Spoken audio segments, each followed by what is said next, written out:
আমি শয়তান, আজকে দেখি আমি কয়টারে কাবু করতে পারি। আজকে আমি এটাই টার্গেট নিয়ে এসেছি। আজকে আমার মিশন সাকসেস করবই। মুমিন মুসলমান ভাই ও বোনেরা, ঘুম হইতে উঠুন, উঠিয়া সেহরি খাওয়া শুরু করুন। কয়টা বাজে? এখন ডাকা শুরু করে দিছি, মাত্র 4টা বাজে। উঠতে বসে খাইতে কয়টা বাজে? উড়িস না, ঘুমা। সেরির সময় হয় নাই, উড়িস না, ঘুমা ঘুমা। এখনো সেরির সময় হয় নাই। ভালোই তো লাগতেছে, একটু ঘুমাই, পরে উঠবো। আজকে আমার মিশনটা কমপ্লিট হলো। আজকে আমি একজনের রোজা থেকে বঞ্চিত করতে পারছি। আসসালাতু খায়রুম মিনান নাওম।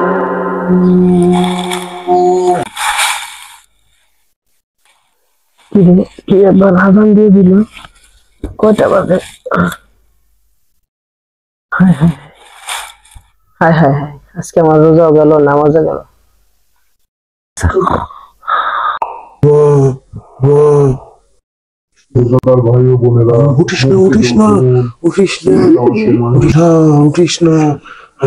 আলহামদুলিল্লাহিল্লাযী আহইয়ানা বা'দা মা আমাতানা ওয়া ইলাইহিন নুশুর।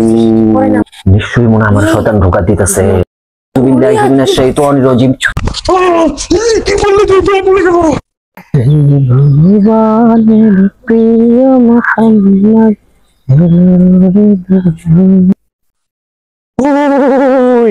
এই মানব জাতি কোথায়? মানব জাতি তো পাচ্ছি না। ওই যে একটা দেখা যাচ্ছে, এদিকে যাই। এ মানব জাতি কোথায় যাচ্ছিস? কে কথা বলে রে? কোথায় যাচ্ছিস তুই? রমজান মাস, ইবাদতের জন্য মসজিদে যাচ্ছি। যাওয়ার দরকার নাই, তুই বাসায় যে ঘুমাগা যা। ভালোই লাগতেছে। যা যা, নামাজ পড়া লাগবে। মসজিদ তো অনেক দূরে, যা যা। পরে নামাজ পড়ে যাই। আজকেও আমি আরেকজনকে ধোঁকায় ফেলতে পারছি। সালাম আলাইকুম ইমাম সাহেব, কই যেতেছেন? ওয়ালাইকুম আসসালাম ওয়া রাহমাতুল্লাহ। ভাই মসজিদের দিকে যাচ্ছি। আর কোয়েন না, আমিও মসজিদের দিকে যাইতেছিলাম, তো ওই পর্যন্ত গেছি। যাওয়ার পরে দেখি যে কে জানি বলতেছে যে না, এখন যাওয়ার দরকার নাই, এখন যাওয়ার দরকার নেই। পরে দেখলাম শরীরটার মধ্যে কেমন জানি লাগতেছে, পরে আইসা পড়লাম। কি বলেন ভাই, আপনারা এরকম যাইতে না করতেছে মসজিদে? তাইলে নিশ্চয়ই মনে হয় কোনো শয়তান ওইখানে আপনার ভর করছে। ভাই চলেন দেখি যাই। এই দিকে দেখছি, এই যে এইদিকে। কি বল? এদিকে আসতেছে তিনটাকে একটু ফাঁদে ফেলানো দরকার আমার। এ মানব জাতি, তোমরা এখানেই দাঁড়াও।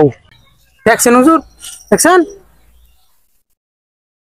সাউন্ড তো পাইলাম, কিন্তু হ্যাঁ ভাই বুঝতে পারছি আশেপাশে শয়তান আমাদের ধোঁকা দিতেছে। কথা হইলো মনে হইতেছে হুজুর কি আমার আবার বন্দি টুন্দি করবো নাকি। এই ভাই চলেন নামাজ যাই। তোরা নামাজে যাইস না। হুজুর শুনছেন? হ্যাঁ শুনছি, আমি এখনই ব্যবস্থা নিতেছি। আউযু বিল্লাহি মিনাশ শাইতানির রাজিম। বিসমিল্লাহির রাহমানির রাহিম। আমার শরীর তোমার পুরো যাচ্ছে। ইমাম সাহেব পিছনে আর জীবনও লাগা যাবে না আমার। তাই আসুন আমরা সবাই শয়তানের ধোঁকা থেকে বাঁচার জন্য আল্লাহ তাআলার কাছে সবাই পানাহা চাই। এতক্ষণ আমাদের সাথে থাকার জন্য ধন্যবাদ। আমাদের চ্যানেলকে সাবস্ক্রাইব করে আমাদের সঙ্গে থাকুন। আসসালামু আলাইকুম ওয়া রাহমাতুল্লাহ।